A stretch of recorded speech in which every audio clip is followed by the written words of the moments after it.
Well, look, we will continue on with your legendary career, not only at JLL and now at Accor. How has the transition been dealing with multi-million dollar asset transactions, hardcore negotiations, to lot of emotions involved in brand side of it? It's been beyond interesting. One of the things that I like to say when they ask me, what made you take such a drastic decision and how did you feel? The reality is I wanted to learn. I was speaking with a friend of mine earlier today, and we both came to the conclusion that comfortable makes us uncomfortable. You just need to keep on growing and going and discovering. We're all very different people, but that's definitely what drives me. I had, I would say, the most privileged of careers at JLL. I grew up at JLL. I was there for 19 years. And I went from analyst to global CEO, working in multiple offices and brokering some of the most beautiful, beautiful pieces of hospitality real estate around the world. And the beauty about doing that and also running our cross-border investment sales team is you get to connect people, you get to bridge cultures.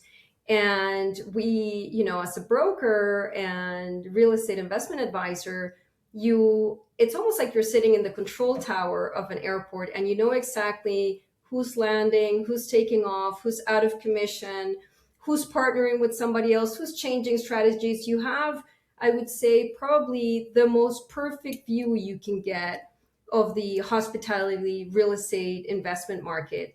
And you get to deal with everything from sovereign wealth funds to the operators, to the lenders, to the equity investors. You have the whole spectrum.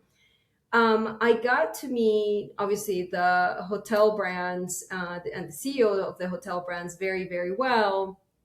And I was very enamored as to what Accor had been doing in the last decade in terms of a tremendous amount of transformation from a historically premium mid-scale economy operator to one that was growing very quickly in the lifestyle division and in the luxury division, and had acquired very prominent centennial brands, right? So the centennial brand of Asia with Raffles, the centennial brand of Europe with Orient Express, the one of North America, Fairmont, and so on and so forth. I mean, there are brands that we have at Accor that go back to the 17th century, and it's just absolutely brilliant. So I was very interested on that. I was very interested in learning about how a global hotel management company like Accor works from that European viewpoint to the world. And so it was by the way, it was a very long discussion. It took 6 years. And there was a point in early 2023 where I was ready, and I ran into Sebastian Bazan at an event in Saudi Arabia. And he asked me, so when are we going to do something? I said, you know what? I think I'm ready now. Let's do it now. And I think I caught him by surprise. But lo and behold, come October 1st, I was working in Paris.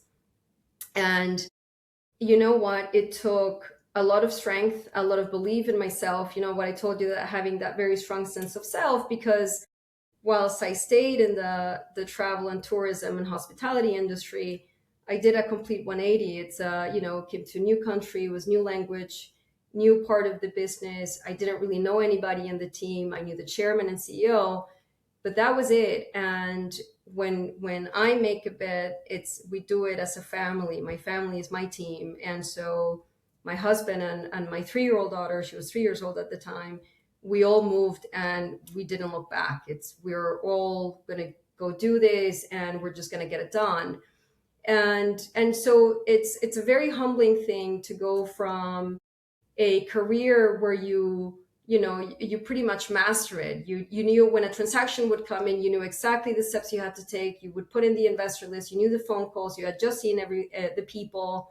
By the way, I studied at Cornell with a lot of our peers, so it's a very familiar, very comfortable setting.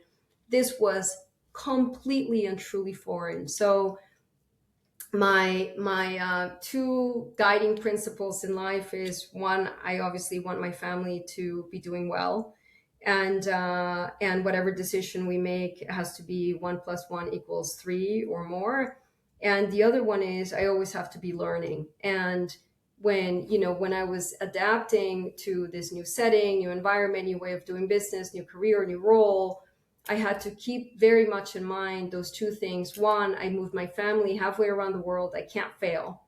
And two, I wanted to learn, and this is how you learn. You got to walk. You got to get it done.